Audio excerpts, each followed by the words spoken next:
Hello, am I audible? Yes, sir. Thank you.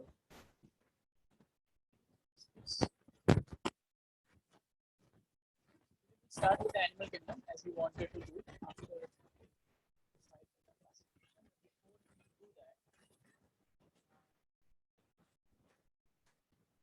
we have to finish a little bit the first chapter that we wrote the first 10 to 15 minutes. As I told you, we studied about viruses, right? And since we started with viruses, we also studied about a little bit of vaccination that is going to come again in your human physiology. So it will be easier for you to connect. Okay. Okay. So starting with today's class, there were three more terms that we had to study: virions, viroids, and prions. Anyone have looked at it? What is it? What is a virion? What is a prion? Anyone? Mariam, Sir, viroids like proteins, protein coat. what? Which entity you are talking about? Viroids, Viroids yes, sir. are what? Viroids are? They lack protein coat. They lack protein coat. So what are they basically? They lack protein coat.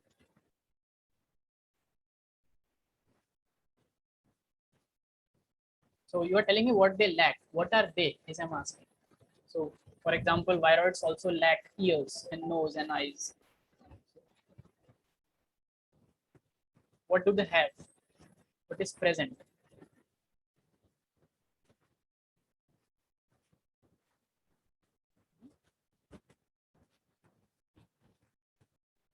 Mariam, I'm asking you. You were correct in saying that viroids lack, and the word viroids matches viruses and virions, right? Yes. You have a fair bit of idea what is it. So let's go first to virions and let me just tell you. So virion is basically is just a single virus particle. Okay? When we talk of one single particle and one single entity, we often then calls it virion. Is it understandable to all of you? Yes, Yes, sir. sir. So virion is nothing different. It's just a different term which can come to confuse you. So you just be aware of it and know. But viroids is something entirely different. Viroids are not like viruses or any other things that we have studied till now. So what is a viroid? Mariam said something. Mariam, can you please repeat? What did you say? Sir, they lack protein coat. They lack protein coat is one thing, but what do they have? Tell me any positive connotation. Negative connotations are mostly not preferred in science. So viroids do not have protein coat is fine, but what do they have? So first of all, let's write down that they are infectious, small infectious pathogens.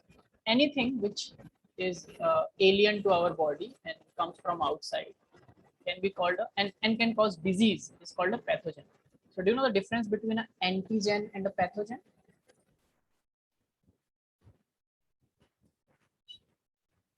These are two terms that we will study in immune system. So I'm just telling you about it. So antigen is anything which is anti means against or outside from our body or against our body, which comes in. It does not have to be living. An antigen can be a non-living entity as well. Is it clear? For example, pollen grains are antigens to body, and some people are allergic to pollen grains, and even dust, sawdust. Some people are even allergic to certain kind of smell and taste, right? Which is not at all living. It is just molecules. Make sense?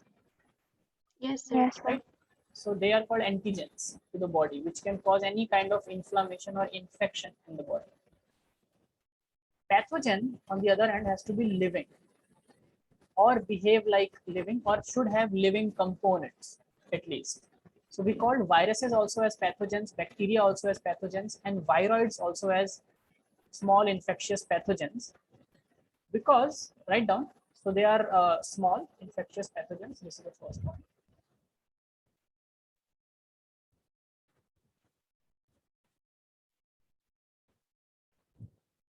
Second, before we come to what they lack, they are just simple RNA. So you can write down, they are short, they are short and short strand of circular and single RNA. Okay. Now, this is what they are. So they are just simply single RNA molecules. And you know what? So remember what viruses used to do? Sometimes viruses also used to infect the cell by just sitting on the cell and injecting its RNA inside the cell, right? It is the RNA which is going inside and doing everything else, right? Yes, Yes, sir. sir. So in the same manner, viroids also sometimes can work as infectious pathogens. Now, if they are short strand of circular single RNA, how do you think they are working inside the body? What are they doing?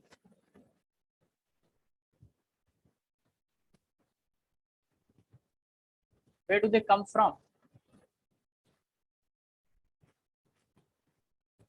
Any idea? So write down, what is important about it is,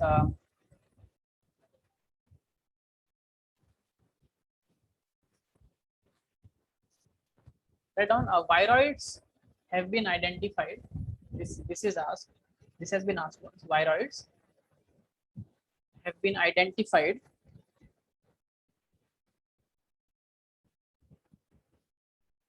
as subviral agents. They are called subviral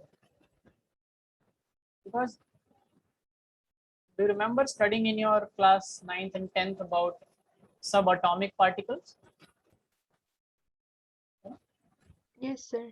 Electrons, protons, neutrons, they are subatomic particles.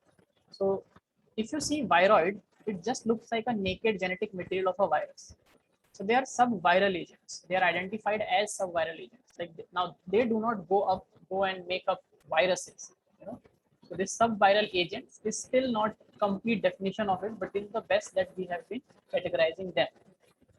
Now, because earlier we were not knowing more about viruses and viroids, so that's why they do not fit in a 5-kingdom classification. So viruses are the only major class which does not have any place in any of the 5 kingdoms. Now, but because now we know that multiple of them, even viruses, are the most abundant kinds of pathogens or infectious agents present on planet. So we have to study them, and to study them, we have made up. And to study them, we also have to name them, right? Have you heard names of viruses? Because if they are not in any kingdom, if they do not come under classification, then why are we naming them, right? Because remember in the first chapter, I told you that the first point or the first step to study is naming them, that everyone Yes, has a sir. Yes, sir. unique name, right? Taxonomy. Remember taxonomy? Yes, sir. Yes. Yes, sir. Even for viruses, there is a taxonomy. There are rules. So you must have studied, you must have heard names like retroviruses, HIV virus, coronavirus, right? All these viruses have names. Yes, sir. Rhinovirus. Yes, sir. So write down, there is a international committee of international committee on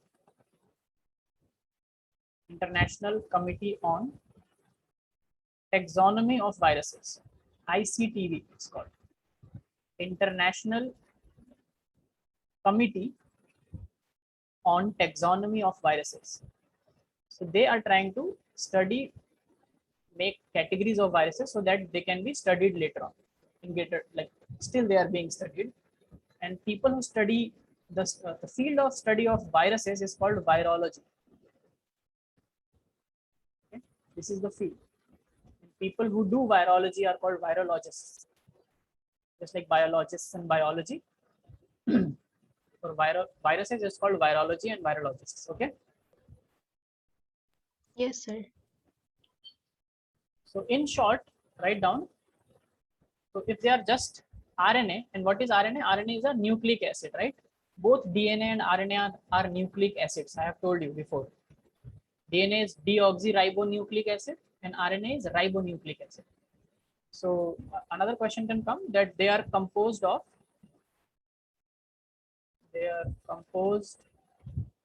entirely, like completely they are made up of nucleic acids. Okay.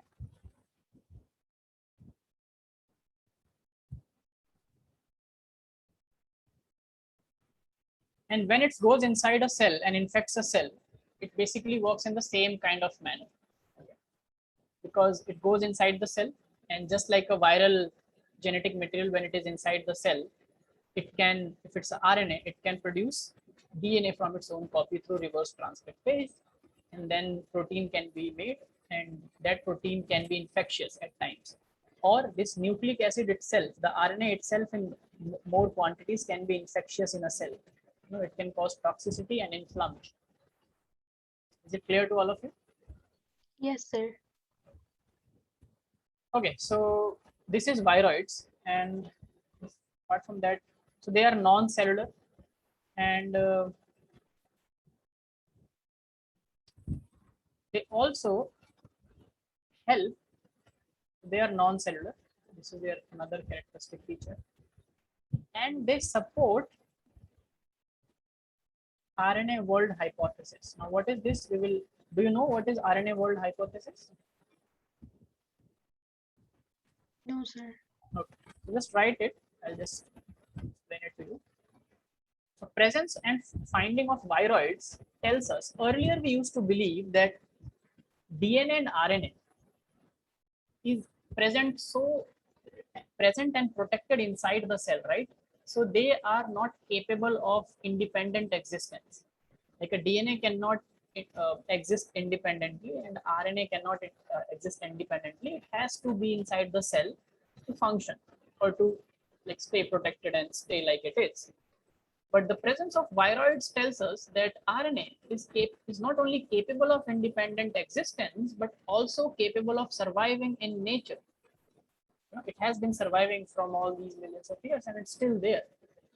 So there is this concept which comes that in the beginning, everything started and everything evolved from an RNA-like molecule, because RNAs are very interesting. They are capable of self-replication. Like RNA can even make other RNAs, or it can make DNA through reverse transcriptase, or RNAs can even make proteins. So there are RNAs which also helps as proteins, or they can catalyze reactions. So RNAs which catalyze reactions are called ribozymes. You know enzymes? You have heard of enzymes, the word enzymes?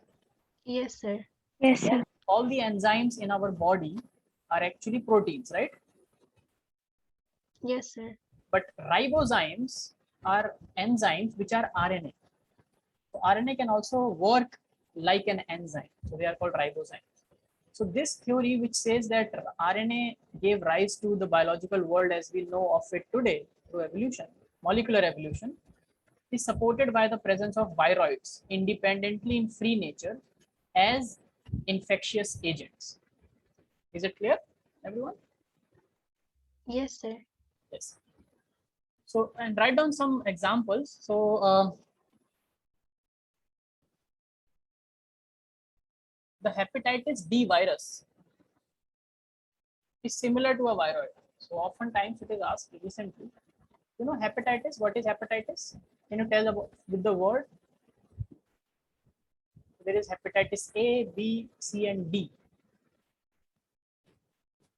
This hepatitis D virus is similar to a viroid. It's actually a viroid. It acts like a viroid. Anywhere where the word itis comes. Now go back to your terminology section and write down the word itis means, what does it mean?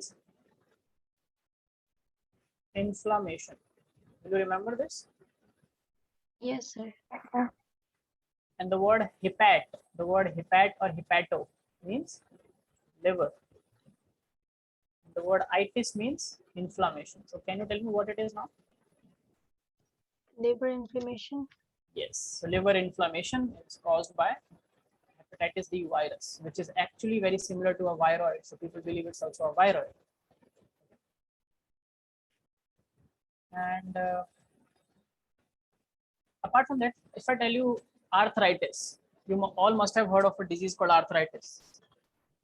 What is arthritis? Anyone knows? Problem of joints. Problem of joints. What problem? You know now. Arthritis. The word arthro means joints. Inflammation. Yes. If I say a word hepatocyte, what does it mean? Hepatocyte. Hepato and cyte. There are two words. Liver. Cyte or cyto means?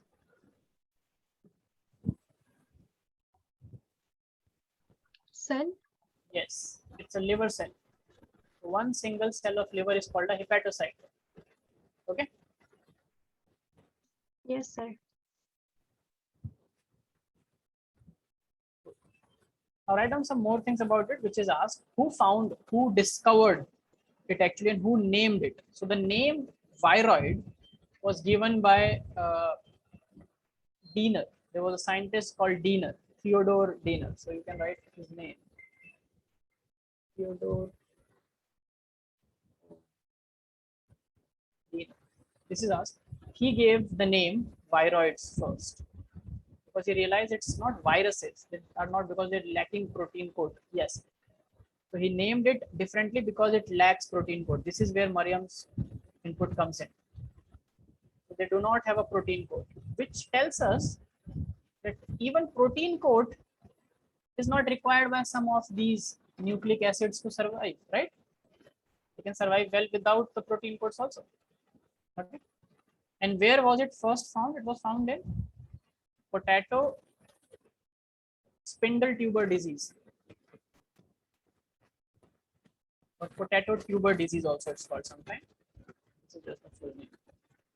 Potato spindle tuber disease is where the first viroid was found. It was named by Theodore Diener as viroid because it lacks protein code. Will you remember this? Yes, sir.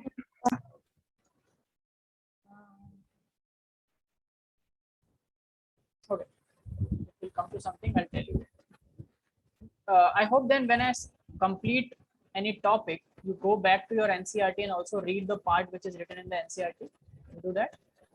Yes, sir. Yes, sir. Because it may happen that something which is not very important or something which is a different example might skip my mind. Okay, so please go back and just read about it. Fine. Just read the paragraphs, and if you find something which I missed, you can come back and tell me. Now we are left with one more thing, which is called prion. What is prion?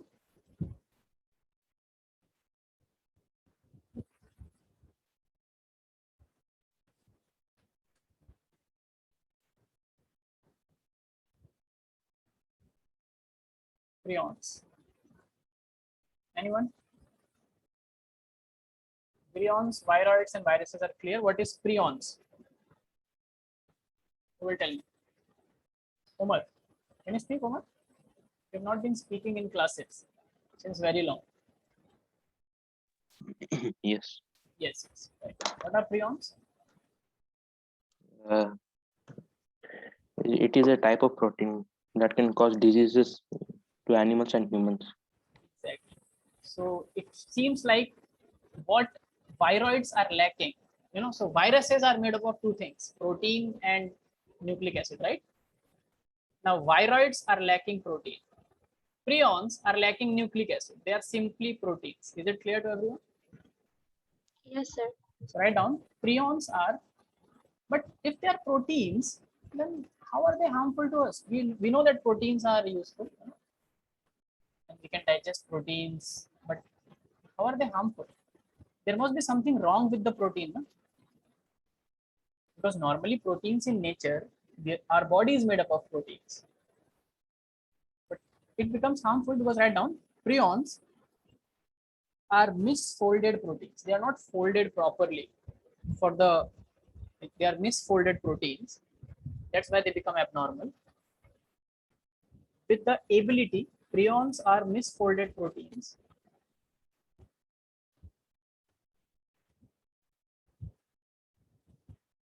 With the ability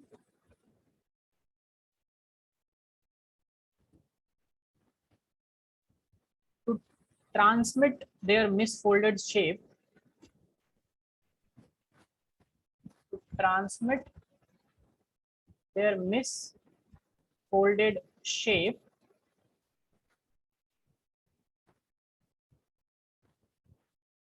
onto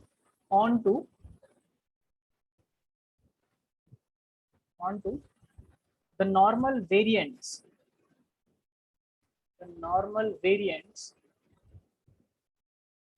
of the same protein.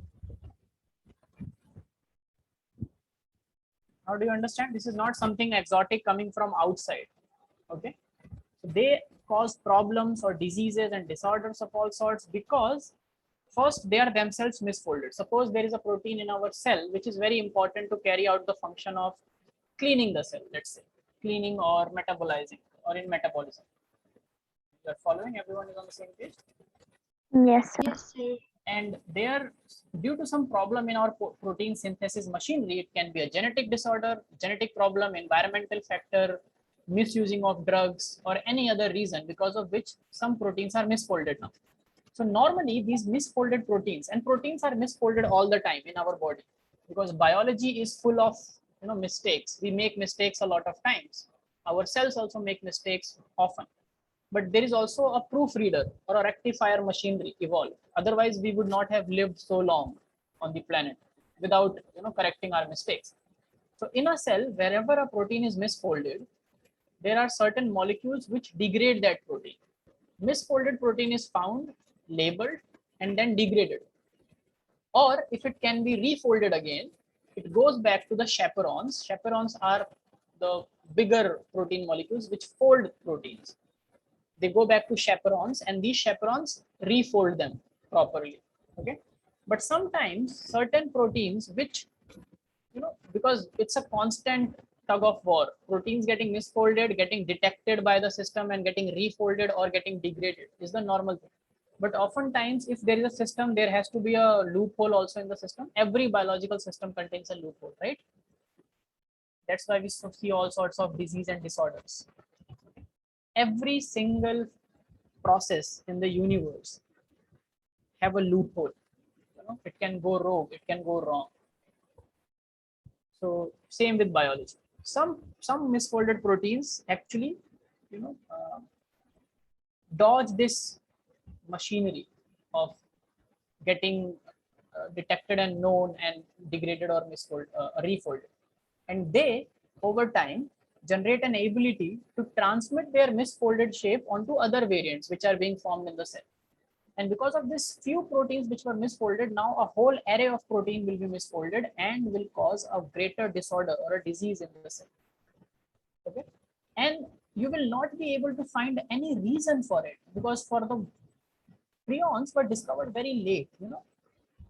We had idea about it, but in terms of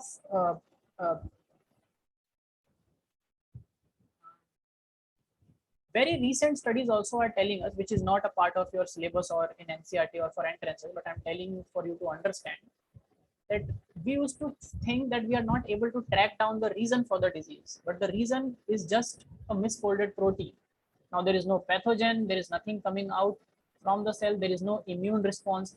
Do you think there will be immune response against our own prions? No, sir. No. Why? Because immune system responds always to an antigen or a pathogen which is coming from outside into our body, right? And it is not a part of us and harming us. So we track them, know them, and kill them. But if a misfolded prion arises from within the body, will our immune system be able to track it down effectively? No, sir. No, right? It will not be able to do that. So write down certain diseases that are caused due to prions is one which is most notorious of all is hypothesized is called spongy form encephalitis. Encephalopathies, not encephalitis, encephalopathies. Spongiform encephalopathies is a disease, okay, in which prion plays a main role. Now, the word encephalon, always remember in biology, wherever the word encephalon comes, it's related to brain, okay. A human brain in biological terms is known as a diencephalon. Can you tell me why it is called a diencephalon?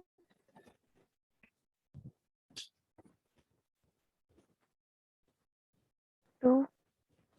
Di means Two. two. Do we have two brains? No.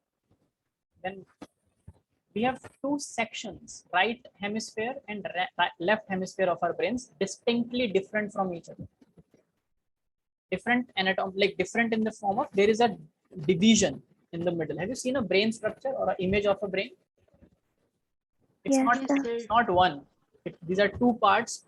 Right part is different and left part is different, joined by certain in between connective tissue. Do you understand? Yes, sir. Another. So this is related to brain problem, where misfolded protein actually, and the spongy form is called because this is how it affects the brain. It makes the brain look like a sponge. Have you seen a sponge? How does a Yes, sponge sir. look? Yes, sir. How does a sponge look? With certain things missing in between, right? Yes, sir. Yes, sir. Yes. Okay. So it affects the neural tissue. One important disease which is asked in entrances is called mad cow disease. Yes. The causative agent for mad cow disease, as the disease says, the cow becomes mad, behave mad. The mad cow disease, which is also known as bovine, same bovine spongiform encephalopathy. This is the full name. The word bovine means related to cow. Okay. Have you heard of the term bovine serum? The serum of the cow's blood is bovine serum. So bovine spongiform encephalopathy is mad cow disease. In short, this is, I think, is in your NCERT, and it is caused by a prion. In this, only this will be asked. And another thing is, yes, just write the name first. It's called Creutzfeldt-Jakob disease.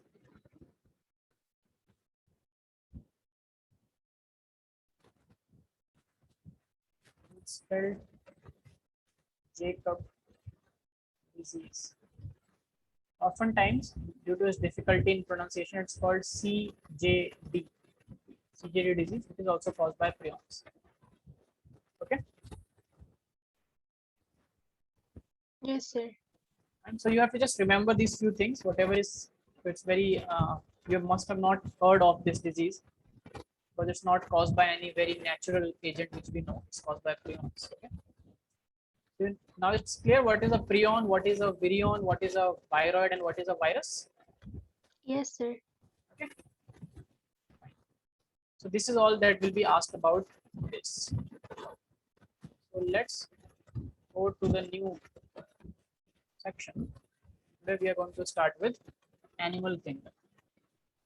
Okay, now so it is the fifth kingdom, and I'm starting it separately because I told you when I will start animal kingdom, we will go through the animal kingdom, but we will also associate human physiology with it, right? Because human is also an animal. All the animal physiology or human physiology, we will associate